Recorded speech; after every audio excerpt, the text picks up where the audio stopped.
Olá, pessoal! Nessa aula, nós vamos falar sobre a questão da infância e da juventude no Brasil, um tema que é de extrema importância, porque ele aborda um grupo que está relacionado a uma série de problemas sociais e que apresenta uma série de desafios com relação aos direitos básicos, portanto, sendo bastante pertinente a sua abordagem pela redação do Enem. Mas essa aula também é muito importante porque nós vamos falar de questões ligadas à correção da sua prova através do estudo da linguagem que é recomendada, da linguagem que é exigida na prova do Enem. E também vamos falar sobre a questão da educação no Brasil, como recurso para problematizar esse tema, mas também que é um repertório extremamente útil em uma quantidade muito grande de temas. Vai ser muito frequente que você possa problematizar a realidade brasileira a partir da questão da educação e também propor propostas de intervenção, mudanças que têm relação com o papel da educação. Então se liga nesse repertório sobre a educação no Brasil e saiba que ele vai estar muito presente a partir de agora nos seus textos.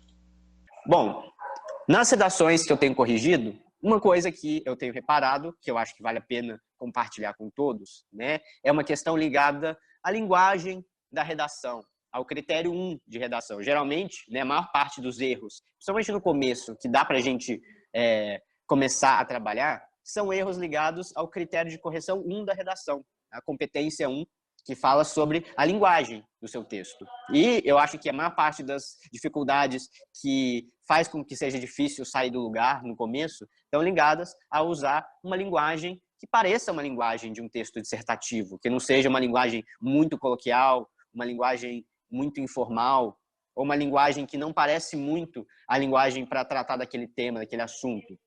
Problemas ligados à competência 1, problemas de linguagem na sua redação, adequação à linguagem formal. E o que é isso, né? Por exemplo, isso significa que muitas vezes a sua linguagem está prolixa. Você usa muitas palavras para falar sobre aquele assunto e acaba não conseguindo realmente chegar onde você queria. Ou chegar na sua própria ideia, no próprio conceito que você queria transmitir com aquela frase. Ou talvez, né, não chegando a uma abordagem pertinente de fato sobre aquele assunto, e aí perdendo também em outras competências de linguagem, perdendo em conteúdo, em adequação ao tema, que é a competência 2, por exemplo.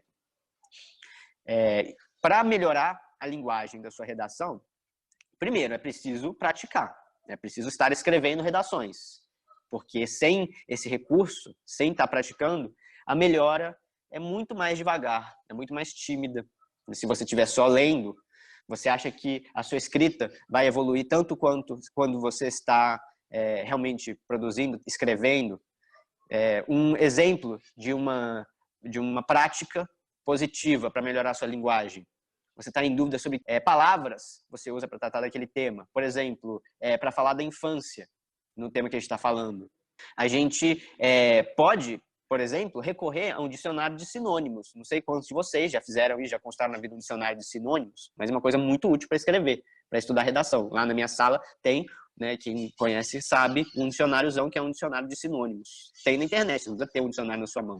Você pode procurar no Google dicionário de sinônimos, ou então, né, procurar direto na busca do Google sinônimo daquela palavra.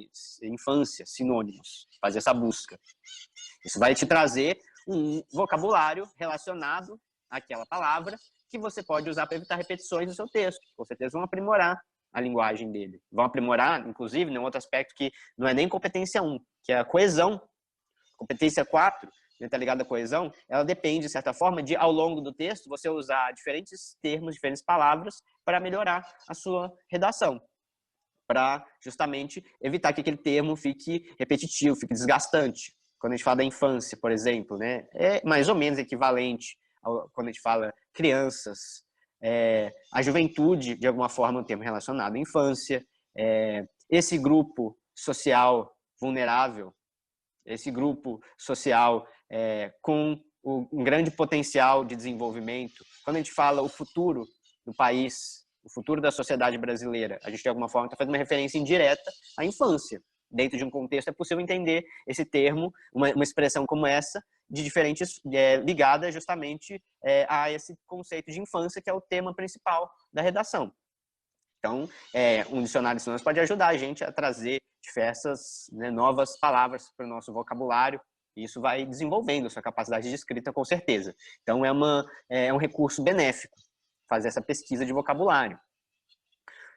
Outras questões de linguagem estão ligadas a uma correção gramatical, né, a usar bem o português. Então, usar bem vírgulas, saber usar crase, saber a regência dos verbos, por exemplo, aquele verbo visar, que você sempre usa na sua introdução, a regência, né, correta dele, segundo a gramática normativa, a gente fala visar a, visando a uma sociedade onde o respeito aos direitos humanos seja observado, visando a algo. Quando visar tem sentido de ter em vista, ter o objetivo, a gente fala visar a regência dele é com a preposição a. Então, isso é uma questão de correção gramatical. Quando você escreve visando o respeito, você está usando uma regência que não é a mais adequada. Então, isso conta como um problema de linguagem, de gramática no seu texto. Pode perder pontos por causa disso. Pode, claro, né? Na verdade, provavelmente você vai perder. A não sei que você tenha feito só 3 erros, menos de 3 erros ao longo de toda a redação, você vai perder pontos no critério 1. E uma parte da minha correção é essa revisão gramatical. Você vai gradualmente aprender a fazer isso com o seu próprio texto. Você vai aprender a observar os erros gramaticais mais comuns que você comete e começar a corrigir. De tanto você ver a minha correção sobre as suas crases, por exemplo, você vai perceber um padrão no uso daquela crase que vai te ajudar a escrever corretamente quando tiver crase. Isso também vem de uma prática, de uma repetição. Você errar várias vezes aquela palavra até o ponto de que se torna natural a escrita correta dela, a sintaxe correta daquela frase. Por exemplo, alguns textos que eu estava corrigindo de uma certa pessoa sempre vinham com a palavra através escrita com Z no final. E depois de talvez 5, 6 vezes que eu corrigi, a pessoa começou a se tocar que através é com S e não com Z. Não tem nenhum problema, não tem nenhum aspecto moral em errar na gramática. Todo mundo erra na gramática. Eu sou uma das raras pessoas que dificilmente erram na gramática, se for a digitação. Mas, por causa disso, eu posso ajudar você com gramática. Se você tiver dúvidas de português, manda no grupo, para todo mundo ver a sua dúvida, porque bem provavelmente vai ajudar outra pessoa também. Pode ser uma coisa besta, né, mas que você não achou no Google, por exemplo. Hoje em dia, professor quase não é necessário para fazer essa consulta. Como que escreve uma palavra, como que usa uma certa construção frasal, como usa um verbo, uma regência, porque tudo está no Google, embora você precise saber selecionar bem os resultados para ficar só com informações corretas. Não é nem o português correto, né, essa questão do certo e errado na língua, ela é problemática do ponto de vista de uma linguística social, mas isso é assunto para outra aula. Quando a gente fala do preconceito linguístico, a gente pode falar sobre a gramática normativa autoritária. Mas, no momento, basta que você saiba que, na redação, você deve estar constantemente atento à gramática, à sintaxe, se você quiser melhorar a sua nota no critério 1. E uma boa forma de fazer isso é fazer redações com muitos erros de português e eu corrigir e você observar minhas correções. Tá bom? Então, dos recados estava ligado ao critério 1 de redação, o critério 1 da correção. Outro critério que eu percebi mais deficiente, né, e que a gente pode melhorar, são as propostas de intervenção, o critério 5. Claro que muitos nem estão muito preocupados com isso ainda, em fazer redações com conclusões nota 1000, mas é bom já começar a direcionar o seu estudo para isso, né, para você fazer um bom repertório de propostas de intervenção. Depende um pouco de ter um repertório, né, pessoal? Na verdade, depende bastante para tirar uma nota muito boa nesse critério, você ter um repertório, desenvolvido um repertório de propostas de intervenção. Então, também a gente vai usar a aula para fazer isso. Mas também tem uma parte que é você estruturar adequadamente aquele parágrafo, obedecendo aqueles pontos que são importantes para cada proposta de intervenção. Quem está fazendo aquela proposta? Qual que é o agente? O que vai ser feito? Qual que é a proposta? Qual que é a ação propriamente dita? como aquilo vai ser feito, ou seja, né, o detalhamento sobre a implementação daquela medida na realidade de fato. E para que você está propondo aquela mudança? Qual que é o objetivo dela? Então, esses são os critérios necessários. Você deve fazer uma checklist mental quando você estiver fazendo uma proposta, quando você estiver pensando numa proposta, se você está obedecendo adequadamente, está prevendo um aspecto pertinente em cada um desses tópicos. E desenvolvendo eles minimamente. Por exemplo, eu acho que você dificilmente vai fazer uma proposta de intervenção falando que o Estado ou o governo deve fazer tal ação. Porque o Estado, o governo, são palavras um pouco vagas, né? Para colocar simplesmente o governo deve investir mais na educação das crianças delinquentes. Tema de hoje. Isso é muito vago, né? Porque o governo são muitas esferas diferentes, né? São muitos agentes diferentes. Então, você vai falar do papel, por exemplo, do Ministério da Educação, da Secretaria de Direitos Humanos, Secretaria de Proteção à Infância e à Juventude, ou você está falando, talvez, do Ministério Público, né? Ou da criação de uma legislação que cabe ao Congresso brasileiro. Cada um desses é um agente que mostra mais sobre a sua proposta do que você dizer o governo ou o Estado. Então, né, você pode até começar pensando nisso, que a sua proposta é uma proposta que o governo vai implementar. Mas, gradualmente, você vai substituir essa palavra, esse agente, o governo, o Estado, por algo um pouco mais bem direcionado. A gente vai aprender a fazer isso também. Mas, assim, na verdade, não precisa fazer muito, não tem que colocar 2 linhas de agente da proposta de intervenção. O que você deve fazer, que é mais interessante, é detalhar, colocar mais linhas no como aquilo vai ser feito, no detalhamento da proposta, que é a parte que dá para dizer mais realmente, né? Como que aquilo vai se dar na realidade. Talvez a parte mais difícil, porque você tem que realmente pensar bastante. Quando, por exemplo, uma redação nota 1000 que eu vi, que me chamou a atenção alguns anos atrás, falava do papel da educação para combater a intolerância religiosa. A pessoa não falou, preciso que a educação conscientize, ou talvez assim, é preciso que o governo conscientize as pessoas sobre a intolerância religiosa através da educação, através da escola. Isso é uma proposta fraca, colocada nesses termos, desse jeito. Agora, dizer, como disse essa redação nota 1000, que o Ministério da Educação, junto às secretarias municipais de educação, deve investir na mudança dos livros didáticos utilizados nas escolas brasileiras para que incluam a questão do genocídio indígena de forma a conscientizar sobre os prejuízos da intolerância religiosa. Olha essa proposta, né? Essa foi uma proposta de uma redação nota 1000. Em vez de dizer, é preciso que... Exatamente isso que eu quero dizer. Olha, compara essas 2 propostas de intervenção. É preciso que o governo invista mais na educação básica para combater a intolerância religiosa. Agora, é preciso que o Ministério da Educação, junto às secretarias estaduais de educação, invista na alteração dos livros didáticos empregados nas escolas brasileiras para que incluam a questão do genocídio indígena, de forma a conscientizar sobre as consequências da intolerância religiosa. Então, já se tornou uma proposta muito mais interessante. Diferença, justamente, na verdade, se for ver, né, aquela pessoa talvez que fez essa primeira proposta, essa primeira formulação, pensou algo mais ou menos assim. E é pertinente essa mudança. Só que, na hora de escrever, essa primeira pessoa deixou de uma maneira muito mais vaga a proposta. Uma proposta 120 de 200, né, que vale a competência 5. A proposta que eu falei em segundo lugar, ela vale 200, ela vale a nota máxima, para a pessoa tirar a nota 1000. Então, isso mostra, né, que a gente vai pegando a manha também. Não é um bicho de 7 cabeças tirar uma nota muito alta na redação. Você que pensou que a sua proposta era que o Estado precisa investir na educação para combater a intolerância religiosa, você poderia muito bem pensar do mesmo jeito e ir um pouco mais além na hora de formular a sua proposta de intervenção e dizer dessa maneira.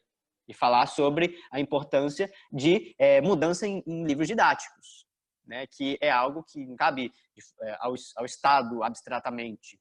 Né? Não é o Bolsonaro que vai fazer isso. O Bolsonaro é o Estado. Né? O Estado sou eu. O governo autoritário é assim. Né? O Bolsonaro é o Estado, mas ele não tem nenhuma capacidade de fazer algo desse tipo. Né? Que isso cabe às secretarias de educação, que são da esfera municipal, isso cabe ao Ministério da Educação. A gente vai fazer muitas propostas que o agente é o Ministério da Educação. Por exemplo, quando a gente fala de mudar um modelo educacional para que ele seja capaz de formar cidadãos, ou seja, indivíduos capazes de interpretar a sua realidade e transformá-la. Como diz o professor Paulo Freire, de modo a garantir a cidadania no Brasil. Isso, uma mudança desse nível de modelo educacional é algo que vem de uma esfera como o Ministério da Educação. É o tipo de proposta de intervenção ligada à educação que a gente vai fazer. Então, eu espero que você consiga detalhar um pouco mais as suas propostas e melhorar sua nota nesse critério. Né? Você vai ver que não são muitas propostas de intervenção que a gente precisa ter na manga para conseguir ter uma boa nota nesse critério. Tá? E se você estiver achando as suas propostas fracas o suficientes, a gente vai trabalhar isso na hora da sua correção. Né? Pode me perguntar também as suas dúvidas sobre esse tipo de proposta. E pesquisar também. Pesquisar nas redações nota 1000, em que as pessoas conseguiram fazer propostas muito boas, que foram valorizadas pelo Enem. Veja que tipo de proposta o Enem valoriza.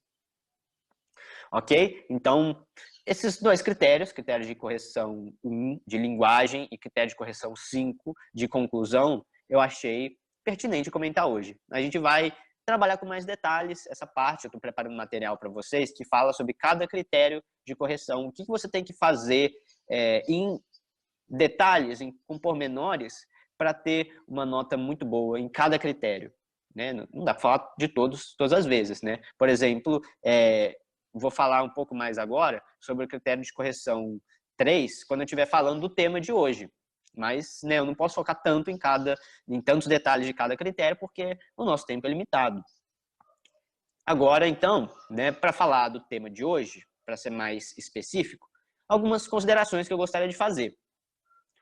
O tema fala sobre a proteção à infância e à juventude no Brasil. O desafio de proteger a infância e a juventude no Brasil é o típico tema de redação do Enem, um tema que você deve ser capaz de fazer.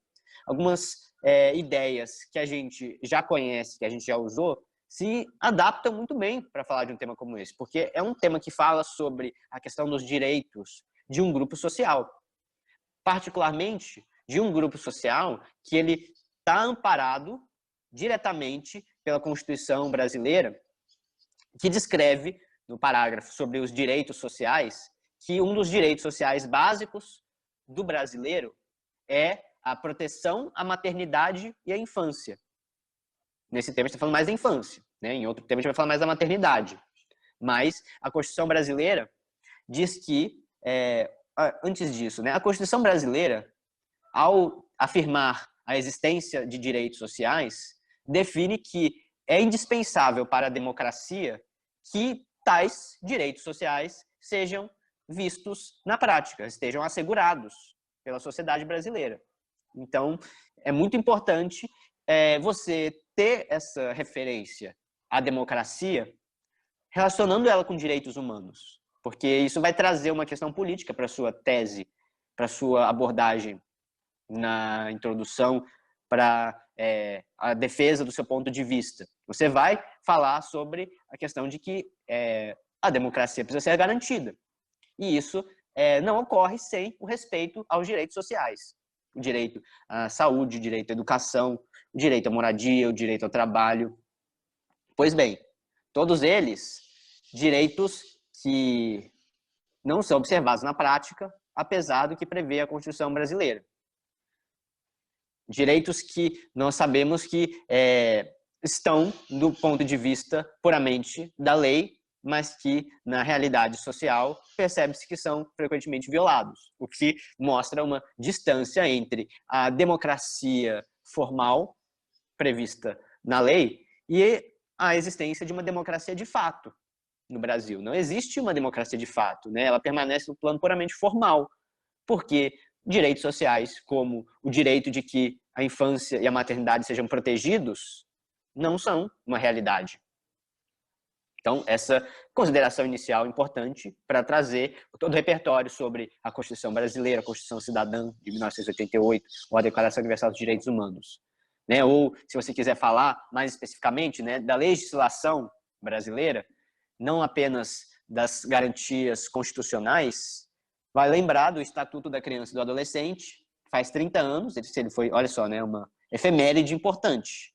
Esse ano são 30 anos do Estatuto da Criança e do Adolescente, que foi criado em 1990. Então, né, o Enem não gosta de abordagens previsíveis, mas vale a pena observar, né, esse tema e saber falar sobre ele num ano em que, né, realmente isso chama atenção. E uma parte importante das questões sociais brasileiras acaba influenciando a proteção à maternidade e à infância. Porque a gente poderia fazer um recorte, não falar do direito, da condição de cidadania das crianças brasileiras, simplesmente.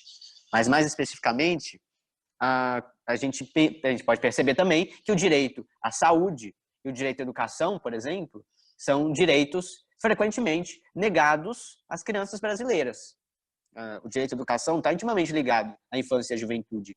Então, nesse tema, se você quiser falar sobre a questão da educação, é muito pertinente. A gente vai cansar de falar de educação e a gente tem que ter isso no nosso repertório. Não é porque, né, não é 100% dos temas que é possível ou desejável falar de educação. Possível, eu acho que é, né? Se for ver, né, acho que 100% dos temas é possível fazer uma abordagem ligada à educação. Por isso que, se você tiver um parágrafo fera, um parágrafo muito bom falando sobre educação, você vai poder usar ele praticamente 100% das vezes. Se você tiver uma proposta de intervenção muito fera, assim, né, que realmente se destaca muito, porque é muito original, muito bem formulada, é muito provável que você possa usar ela. Se tem algo que vale a pena você levar na manga para o Enem, não literalmente, porque se alguém te pegar com um papelzinho, com cola, você está ferrado. Mas se você conseguir, de alguma forma, na sua cabeça, ter um parágrafo, uma referência falando sobre educação, é muito provável que você consiga usar. Então, você já tem que ter uma redação falando sobre educação. Falando num parágrafo de argumentação sobre a problemática da educação brasileira e uma proposta de intervenção interessante, bem formulada, que fala sobre a importância de uma mudança através da educação. Se você ainda não fez isso, esse pode ser um bom tema para fazer isso. Eu nem ia falar tanto sobre essa questão, mas para você perceber o tipo de estudo que a gente está fazendo, isso vai te ajudar muito, né? Se você, nesse tema, já estiver empolgado, já faça isso. Faz um parágrafo de argumentação, um dos parágrafos de argumentação da sua redação sobre a importância da proteção à criança e ao adolescente brasileiros, é que a gente tem uma grave problemática relacionada à educação. Né? Temos uma educação gravemente deficitária. E, né, a gente sabe também que não basta, para fazer isso que eu estou falando, um parágrafo muito bom sobre redação, você dizer as obviedades sobre esse assunto, de que falta recursos para uma boa educação, que o Estado investe de forma insuficiente nesse setor e os professores são mal remunerados e acabam desmotivados, o que leva a educação a uma condição precária. Não que esse raciocínio esteja errado, mas isso é o que vai estar escrito em 60 de 100 redações que o corretor estiver escrevendo, estiver corrigindo. Você não quer entrar nessa vala comum de obviedades sobre a educação. Obviedades que, infelizmente, são, né, pertinentes à nossa realidade. Porém, que dentro de uma redação do Enem, você quer fazer mais do que isso. Você quer fazer uma redação, se for falar sobre a educação, se você for arriscar fazer isso, digamos, um tema em que isso pareça mais ousado, menos oportuno, você vai fazer porque você tem um parágrafo de redação muito bom para falar sobre educação. Então, fale sobre esse aspecto, mas não de forma simplória, de forma superficial, com lugares comuns, com o senso comum sobre o assunto. Um exemplo rápido sobre isso, né? Para reforçar o repertório que eu sempre falo. Se você não quiser falar de forma óbvia sobre a problemática educacional no Brasil, como você pode falar de forma mais interessante? Eu penso muito na abordagem do pedagogo, do professor Paulo Freire, sobre essa questão, que afirma que uma das maiores problemáticas da educação brasileira está relacionada ao modelo educacional, a forma como a educação é oferecida, como ela é estruturada, como ela é pensada, desde a sua concepção pelo Ministério da Educação até a sua execução na sala de aula. Então, é mais grave e é mais interessante fazer essa análise do que falar da falta de recursos, do que falar, né, da falta de investimentos. Porque a gente está falando de uma questão pedagógica ligada, né, ao modelo, ao projeto educacional. Ou seja, segundo Paulo Freire, a principal problemática está relacionada a um modelo educacional que ele chama de bancário, a um modelo de educação bancária no Brasil. Ou seja, né, uma educação que trata o aluno como sendo um sujeito passivo no seu processo educacional, um mero depósito de informações.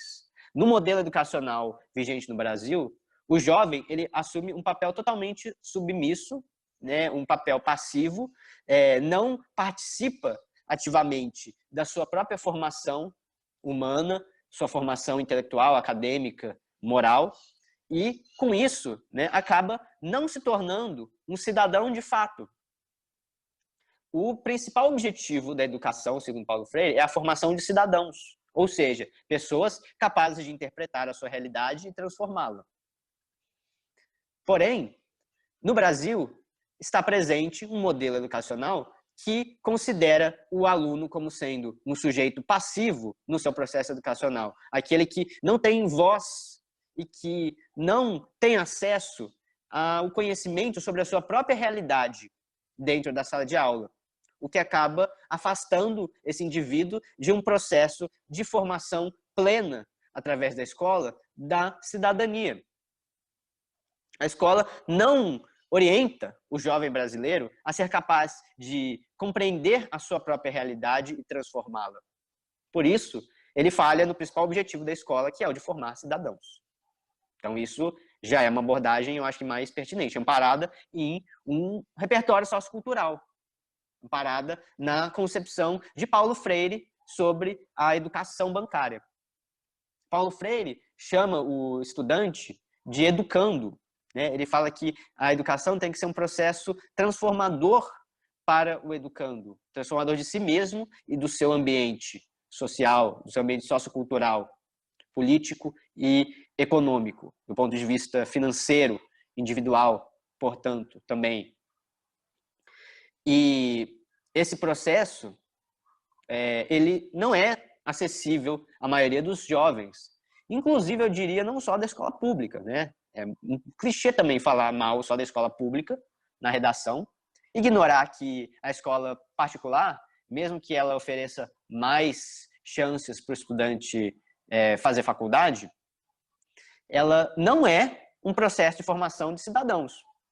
A maioria das escolas particulares no Brasil, né, que escapam da maior parte das precariedades infraestruturais da escola pública, tampouco cumprem a sua função de formar cidadãos. Então, né, não vale só para a escola pública essa crítica, ela é mais ampla. E talvez muitos jovens da escola privada, por um certo grau de alienação socioeconômica da realidade brasileira, estão mais distantes de serem cidadãos, de fato, do que o estudante que na escola pública conviveu com as adversidades, com a diversidade. Então, falar sobre essa questão pedagógica, uma questão filosófica, já é uma forma muito mais interessante de abordar a educação na sua proposta de intervenção. E esse não é, com certeza, um dos maiores problemas da juventude. Talvez esse seja o grande problema não só da juventude brasileira, mas do Brasil. Ou, né, um problema que implica o jovem brasileiro na maior parte das mudanças que são necessárias ao Brasil, em todos os temas. Será que o agente social da sua proposta de intervenção, não só nesse tema, né? Não estou nem falando dele, estou falando em outros temas também. Será que o agente da sua proposta de intervenção não é a juventude brasileira? O jovem brasileiro, os jovens das escolas públicas e privadas, os estudantes secundaristas, né? Eles são um agente social importante. Essa é uma reflexão que cabe até mesmo nesse tema. Se a gente falar que, ao longo da história, a juventude foi um dos mais importantes agentes da transformação social, das dinâmicas sociais revolucionárias, por exemplo. Um exemplo disso que eu estou falando, né, são momentos na história como maio de 1968, na França, né, essa aí, ó, um repertório de história. Acabei de fazer essa referência, é uma referência assim, que não introduz nenhum tipo de reflexão filosófica sociológica mais profunda, é uma passagem rápida, assim, uma pequena consideração filosófica, que é muito legal no Enem também, né? Não é só do argumento direto, argumento 2, que você vai falar. O repertório não é só a referência do argumento 1 e do argumento 2, que está amparada numa citação do filósofo, do sociólogo. Às vezes, o repertório sociocultural é uma frase curta, reflexiva, usando um filósofo, um fato histórico, e que acrescentou no seu texto de alguma forma por mostrar sua bagagem, né? Por exemplo, algumas pessoas aprenderam a fazer isso de forma interessante, até malandra, eu diria, né? Como teve uma redação nota 1000, que eu me lembro, que a menina falava de uma frase do Machado de Assis, que, como diz o personagem Brás Cubas, não, calma, disse Brás Cubas? Como diz o personagem Brás Cubas, de Machado de Assis, não se deve deixar filhos no mundo, pois não devemos legar a ninguém a nossa própria miséria. Não devemos deixar a ninguém o legado da nossa própria miséria.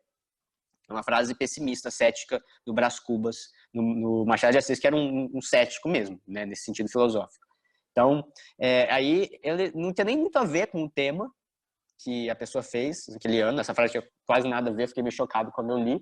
Mas ela começou com essa frase para dizer que os problemas, né, são recorrentes ao longo do tempo, né, e que por isso nós vivemos constantemente na miséria, como diz o Brás Cubas. E aí a realidade daquele tema não era diferente, pois evidencia, né, a persistência de uma miséria humana, universal, tal qual aquela, né, nomeada por Brás Cubas. Então isso nem tem muito a ver com nenhum tema específico, essa citação. Você pode falar isso em qualquer tema, porque qualquer tema é uma problemática social. Né? Então, se você quiser colocar essa citação do Brás Cubas, eu não gosto dela, né? Quer dizer, eu acho incrível essa síntese, né? O ceticismo do Machado de Assis, mas assim, né, não partilho dessa visão de mundo do Brás Cubas, felizmente, porque ele era um cara muito infeliz, como a gente vê nas memórias dele. Mas voltando à questão da infância e da juventude, né, eu ia falar sobre um repertório sociocultural ligado à juventude, justamente. Que maio de 1968 é um exemplo de uma importante situação histórica que mostra que a juventude é um dos mais importantes agentes das mudanças sociais. Então, os jovens são um motor das transformações da realidade em todas as épocas. No caso de maio de 1968, eu estou falando isso também porque é para você procurar sobre esse assunto. É um assunto de história que muitas vezes passa batido, e que é o tipo de questão que o Enem pode cobrar na sua prova de humanas, na parte de história, por exemplo. Também na parte de linguagem, porque muita arte foi produzida sobre essa época, né, sobre os anos 60, em que houve uma grande revolução, não estrutural, econômica, de modo de produção, mas uma revolução cultural, de costumes, porque, né, a juventude, de alguma forma, começou a transformar uma série de valores que a sociedade mais conservadora da Europa, dos Estados Unidos, que, né, vigorou no século XX até aquela época, até os anos 60, havia, né, na verdade, se tornado obsoleta. Então, é uma geração que trouxe a sexualidade como sendo algo mais livre, mais aberto, que não se torna mais um tabu, que passou a ser vista de uma perspectiva diferente daquela dos valores mais conservadores, mais tradicionais, familiares. Né? É a geração que começou a usar pílula, contraceptivo, preservativo, e a encarar de forma mais natural a questão da sexualidade. Então, isso, se você pensar como que foi a maior parte da história da humanidade, isso foi uma grande mudança de costumes. A gente pode dizer, portanto, que através da ação da juventude, que com a sua, né, inconformidade acaba muitas vezes revolucionando os costumes, através da sua vontade de inovar a realidade, os valores, né, o mundo acaba sendo fortemente transformado, tal qual se observou com a geração de maio de 1968. Um momento em que uma série de rebeliões estudantis em universidades e em escolas tomou simultaneamente grandes cidades da Europa, dos Estados Unidos e até mesmo do Brasil. Né? 1968, no Brasil, corresponde ao ápice da repressão do regime militar. Foi, né, uma parte, né, das mais difíceis da história do Brasil, os anos de chumbo, em que a repressão policial era muito grande, invadia-se universidades em busca de pessoas contrárias ao regime, que faziam propaganda contrária ao regime autoritário. Então, é um momento importante da história por trás do qual esteve presente a juventude brasileira. A juventude brasileira, no caso de 68 dos militares, né? A juventude mundial, em tantos países que passaram por, né, situações revolucionárias de questionamento, como em maio de 68. Então, né, um fato histórico para você pesquisar aí, que pode ser interessante de citar nessa redação, que pode cair na prova de humanas, tá bom? Então, pesquise sobre isso. Mas essa era uma consideração rápida sobre a questão transformadora da juventude. Mas se a gente pegar nesse tema, mais especificamente, os textos propostos falam de um aspecto mais específico, que é legal incluir, quando ele fala da questão da violência, que atinge de forma desproporcional os mais jovens. Muitas vezes, o jovem ele entra no debate público como sendo, né, o responsável pela violência, pela delinquência. Por exemplo, um aspecto, um tema em que toda essa discussão pode aparecer e que você vai falar sobre o repertório que eu estou falando hoje, é uma questão como a redução da maioridade penal.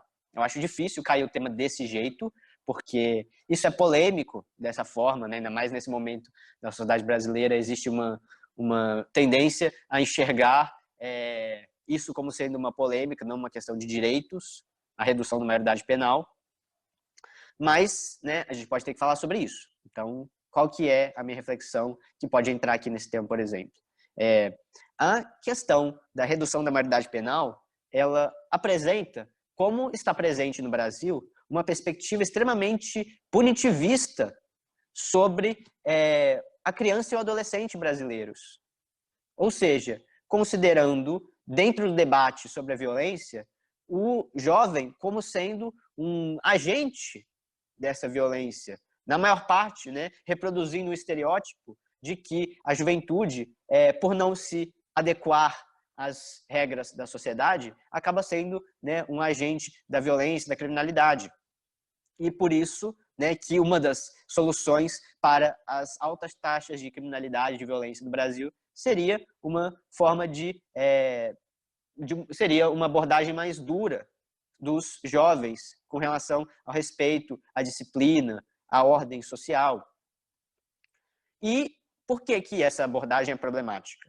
Apesar de essa visão punitivista estar muito em voga atualmente no Brasil, apesar de nunca ter saído do debate público a visão punitivista, militarizante do problema da violência, especialmente no que se refere à abordagem dos jovens, na verdade, sabe-se que o jovem brasileiro ele é a principal vítima da violência.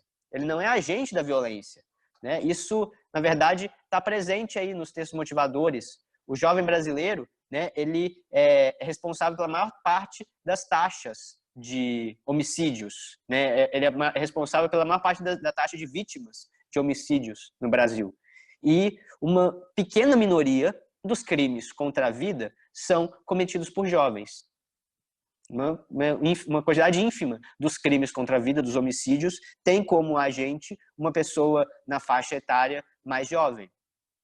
Portanto, qual que é o sentido de um debate como o da redução da maioridade penal em um contexto em que o jovem é a principal vítima da violência e não é um agente importante dessa violência? Mostra a ineficácia desse debate. Ele é muito mais ideológico do que, de fato, um debate preocupado com a eficiência das políticas públicas. Essa crítica que eu estou fazendo traz uma crítica à atuação do Estado. também. São parênteses, eu vou falar sobre isso em outra aula, né? Mas esse raciocínio ele é interessante também porque ele permite que nós criemos uma problematização no nosso texto, que pode ser uma forma legal de você fazer um parágrafo de argumentação, você fazer um raciocínio crítico, dialético, contra-argumentativo. Você afirmar uma ideia para começar o parágrafo e depois, ao longo do parágrafo, mostrar por que aquela ideia é complicada, por que ela é problemática. Então, a gente tem um recurso argumentativo que é chamado de contra-argumentação. Isso é uma forma inteligente de estruturar o seu raciocínio na redação. É uma forma inteligente de criar um parágrafo de argumentação, fazer contra-argumentação.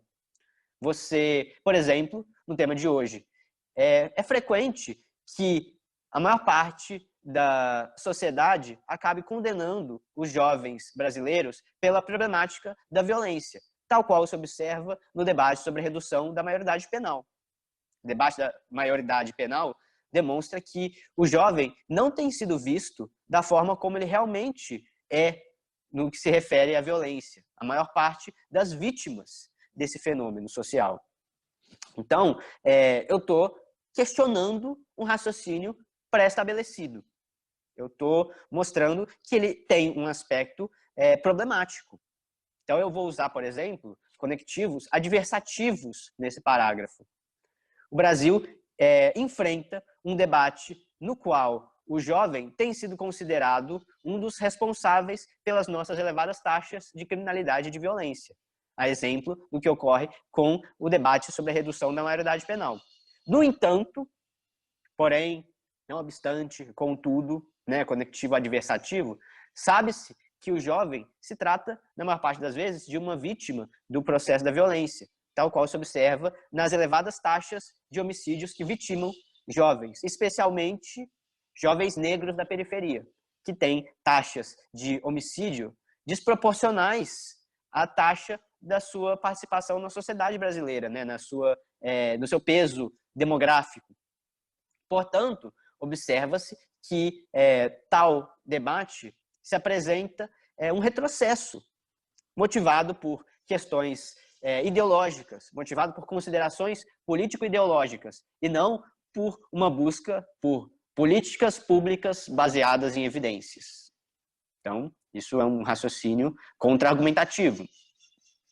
Vou falar, eventualmente, sobre esse conceito de políticas públicas baseadas em evidências. Muito rapidamente, para fechar esse raciocínio nesse momento, que quer dizer com isso? Que as políticas públicas que são propostas pelo Estado para lidar com os problemas sociais, elas precisam ser baseadas em evidências da sua eficácia.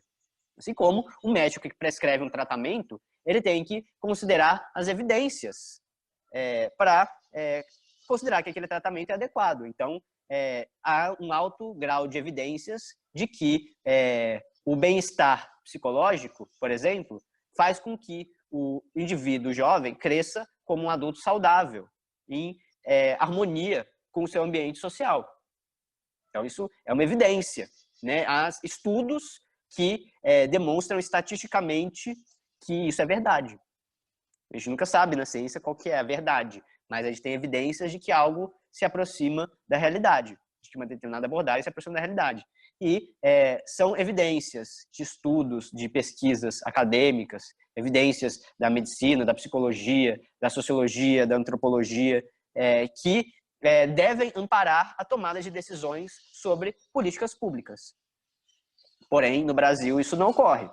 Em geral, não está presente o conceito de políticas públicas baseadas em evidências na tomada de decisões. O melhor exemplo disso é a tomada de decisões como colocar em debate com o Brasil a redução da maioridade penal, porque isso não tem a menor evidência de que isso funcione. Nenhum país fez isso pensando em reduzir a violência e obteve resultados positivos.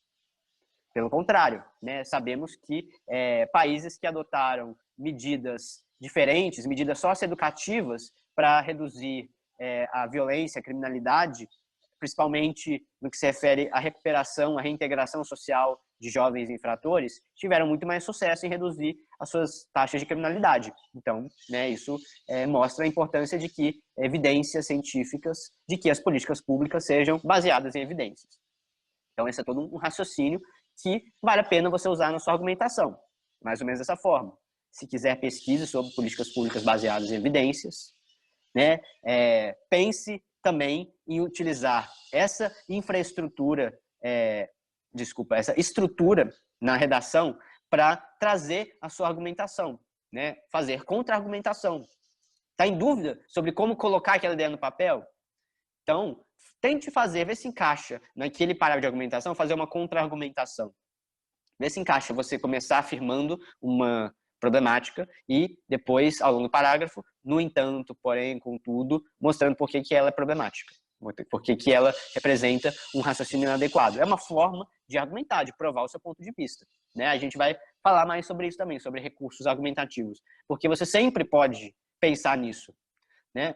Você já pode começar a escrever seu texto sabendo mais ou menos como ele vai ser estruturado, como ele vai ficar, sem ainda ter encontrado aqueles bons argumentos que você pode estar precisando, né? Então, você começa o texto com esse pensamento. Bom, vou fazer a minha introdução padrão, que é uma introdução que apresenta o tema para o leitor, que depois apresenta o meu ponto de vista, que é uma problematização sobre a realidade, e eu vou concluir esse parágrafo afirmando a necessidade de que aquela realidade social seja modificada. Depois, vou fazer um parágrafo de argumentação utilizando uma contra-argumentação, já que eu desejo desconstruir, né, mostrar toda a problemática por trás de uma questão social pertinente. O meu terceiro parágrafo vai ser um parágrafo baseado em uma analogia histórica. Eu vou comparar uma problemática histórica com uma problemática atual, né? Por exemplo, né, a questão de 1968, na qual a juventude foi um dos principais agentes da mudança, da transformação social que o mundo passou nas décadas subsequentes, com a grande revolução de costumes, representada por novas perspectivas sobre a sexualidade, sobre a liberdade do indivíduo em relação às suas escolhas de vida e talvez até mesmo, né, da sua garantia, da importância da garantia de que essa liberdade seja efetivada, né, que o jovem tenha, de fato, uma liberdade na sociedade para ser quem ele é, para se descobrir. E, por fim, né, queria falar sobre mais uma referência que eu acho muito interessante. Está aí no texto 3, quando você lê, e eu mandei um artigo também falando sobre como a psiquiatria pode ajudar a produzir políticas públicas baseadas em evidências. Segundo a psiquiatria, mais particularmente da teoria do psiquiatra norte-americano Donald Winnicott, a tendência antissocial dos jovens delinquentes não são consequência da natureza. Ninguém nasceu para ser antissocial e delinquente, mas isso é um distúrbio relacionado a um ambiente adverso, um ambiente principalmente na infância. Então, segundo Winnicott, segundo a pediatria, comportamentos antissociais, como o bullying na escola, como comportamentos agressivos, comportamentos insubmissos, né, comportamentos problemáticos do ponto de vista social, eles são resultado de uma não satisfação das necessidades afetivas de um indivíduo durante a infância. Quando o indivíduo não sente que o ambiente em que ele vive, o seu ambiente familiar, o ambiente social, como o bairro em que ele vive ou a escola em que ele estuda, ele realmente atende às suas necessidades, principalmente afetivas, a necessidade por atenção, por respeito, por amor, né? Aquele indivíduo tende a adotar ao longo do seu desenvolvimento uma atitude antissocial. Antissocial não quer dizer nesse sentido só assim, de isolamento social, né? Uma atitude contrária ao ambiente. Então, por exemplo, né, um comportamento agressivo, revoltado, é um comportamento antissocial nesse sentido, né? Até o ponto em que ele chega, né, esse comportamento antissocial a uma atitude de extrema delinquência, como um crime contra a propriedade ou um crime contra a vida de outra pessoa. Esse tipo de conduta, segundo Donald Winnicott, é uma espécie de um grito de desespero de um sujeito que está cobrando atenção do ambiente. Um jovem delinquente, para o Winnicott, é alguém que, com o seu comportamento, procura atrair para si uma atenção do ambiente social que fracassou em atender às suas necessidades afetivas. Então, essa eu acho que é uma grande descoberta para lidar com a questão da violência, porque é o que a gente mais observa. Crianças desamparadas pela família, devido às condições adversas dessa família, do ponto de vista econômico, ou por excesso de pessoas na família e, portanto, uma dificuldade de que cada um tenha a sua necessidade por atenção e a sua necessidade material, muitas vezes, mais bem atendida, como ocorre em ambientes, muitas vezes, no qual não existe planejamento familiar, onde não há planejamento familiar, é um assunto de outra redação que a gente vai fazer, para aprofundar essa discussão sobre a maternidade e a infância, que é o direito social da Constituição que a gente estava falando, direito social à proteção e amparo da maternidade e da infância, que a gente está falando hoje mais do ponto de vista da infância, sabendo que, justamente, a sua negligência se reflete no fato de que o Brasil vai ter que lidar com um problema mais frequente de delinquência, de violência, já que muitos jovens, desamparados pelo seu ambiente familiar, social, pelo seu ambiente educacional, acabam se tornando jovens com condutas antissociais. E isso é extremamente prejudicial para a sua formação, para o seu amadurecimento pessoal e também para a coletividade, que vai ter que lidar com um indivíduo desajustado, que dificilmente vai ser recuperado se a sociedade adota unicamente uma abordagem punitivista. Você acaba impondo a esses indivíduos apenas a punição, ou seja, a prisão, como acontece com os jovens que acabam indo para a FEBEM, para aqueles jovens que acabam tendo sua liberdade restringida, como sendo uma punição para atitudes delinquentes que eles possam ter cometido. Isso, na verdade, não oferece uma reparação para a sociedade, privar um jovem da sua liberdade. E, por outro lado, torna mais difícil ainda recuperar aquele indivíduo para se adaptar ao ambiente social. Então, isso exige que haja um maior cuidado ao tratar do jovem delinquente, ao tratar da criança com problemas de comportamento, para que haja realmente um processo de formação de cidadãos pleno, para que esses indivíduos sejam formados como cidadãos. Então, usem essa abordagem que está lá no artigo sobre o Donald Winnicott e que está resumido de forma rápida no texto 3 aí, da folha do tema de redação. Tá? Leiam. Eu acho que, por exemplo, essa já é uma reflexão mais refinada, eu acho, mais filosófica, sociológica, antropológica também, psicológica. O Winnicott, na época dele, não existia psicologia. Ele é também psiquiatra da infância, porque ele estudou a mente, o desenvolvimento psíquico humano para chegar a essas conclusões. Só para fechar a aula de hoje, rapidamente, também queria falar um pouco sobre propostas de intervenção e trazer aquela ideia da educação para esse contexto.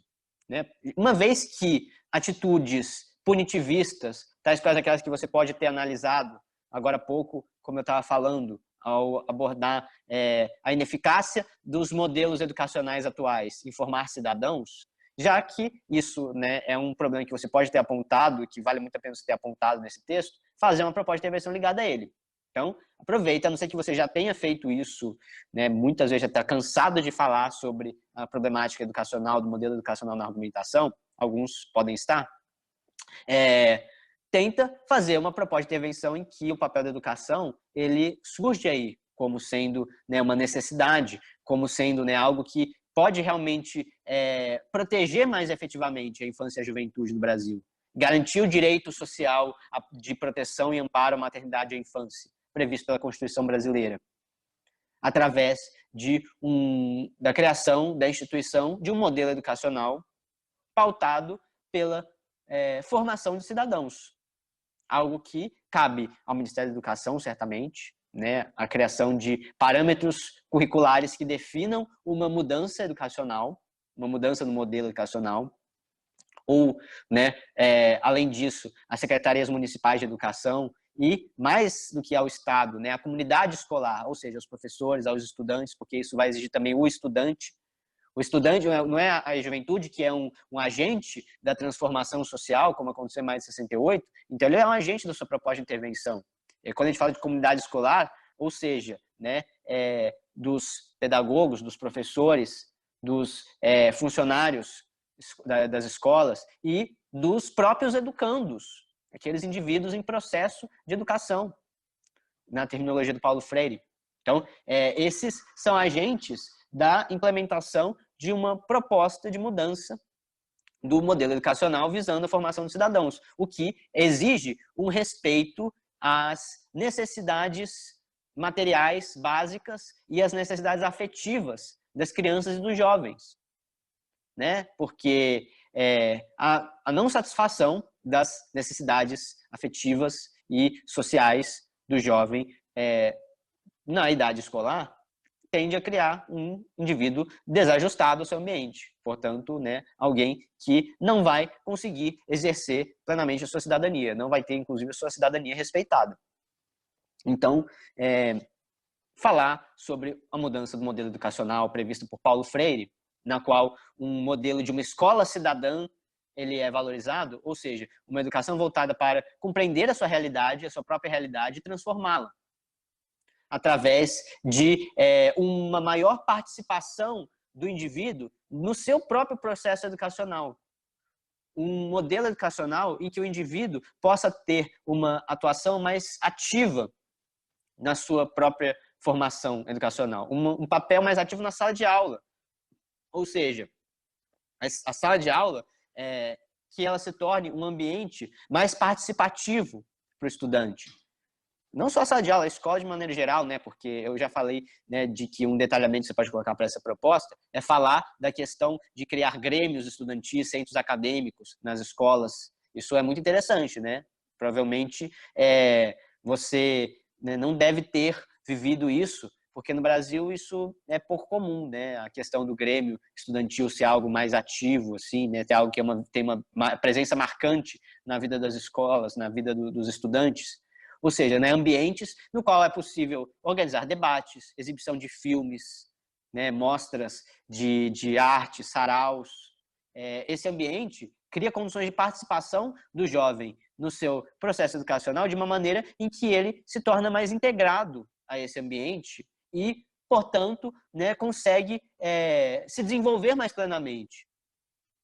São espaços nos quais o jovem pode ter um papel mais ativo na escola, no seu processo educacional e, portanto, né, mais consciente, como prevê o modelo de educação voltada para a cidadania, de Paulo Freire, o modelo da escola cidadã. Então, entendeu? Isso já é algo mais interessante, bastante detalhado, né, bastante pormenorizado para você colocar na proposta de intervenção. Isso pode estar ligado também à questão de implantar políticas públicas baseadas em evidências. Se você falou, por exemplo, dessa questão da moralidade penal, da violência, né, a proposta pode ser no sentido de a importância de que se coloque em prática políticas públicas baseadas em evidências, para que a infância e a juventude sejam efetivamente protegidas. Isso exige, né, que uma abordagem reintegrativa dos indivíduos delinquentes seja mais presente na justiça brasileira, seja imposta em prática pelo Ministério Público. O Ministério Público deve garantir que os jovens infratores, a juventude que apresenta comportamentos, atitudes antissociais, seja, no lugar de punida, simplesmente punida pelas suas condutas, que seja reintegrada ao ambiente social, né, com medidas socioeducativas, como, né, a criação de um ambiente adequado para o seu processo de formação educacional. Então, medidas socioeducativas, né, por exemplo, impor a esse jovem, né, um acompanhamento escolar e psicológico, né? Com certeza, né? Se aquele indivíduo ele é desajustado por uma problemática psicológica, psicossocial, como né, a ausência da família no seu cuidado e na sua educação, ele precisa de um atendimento psicológico. Então, né, a psicologia é muito mais, pode até não ser barato, mas é muito mais barato que construir presídios. Pode ter certeza que não é nada barato, né, construir presídios e né, ocupar celas com jovens infratores delinquentes. Custa bastante caro para o Estado e é extremamente ineficiente. Principalmente quando não se trata de crimes contra a vida, né, quando são pequenos delitos que evidenciam um comportamento antissocial. Né? O mais interessante é a reintegração socioeducacional e psicossocial, para a qual o papel do psicólogo é interessante. Você quer falar sobre isso? Né? Faz uma proposta de intervenção pensando no papel do psicólogo, da psicologia, para proteger a infância e a juventude, né? Para recuperar jovens infratores. Então, olha só, isso é uma proposta já muito interessante. E nas escolas também, né? Porque isso tudo, o principal ambiente no qual estudar, embora não seja o único, né? Você não precisa falar dessa forma, mas um dos principais ambientes em que o papel do psicólogo pode ser transformador e pode participar das mudanças sociais é na escola. O psicólogo que permite uma abordagem diferenciada do processo educacional, né, do processo de lidar com indivíduos com condutas antissociais, delinquentes, desajustadas. Então, essa já é uma excelente perspectiva para as propostas de intervenção. Tá bom? Então, pessoal, é isso. Eu vou ficando por aqui.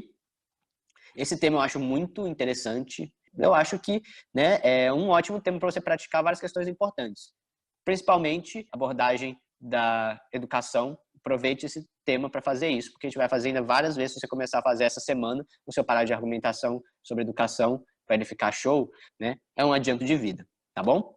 Então, eu espero as redações de vocês. Então é isso. Muito obrigado. A gente se vê na semana que vem.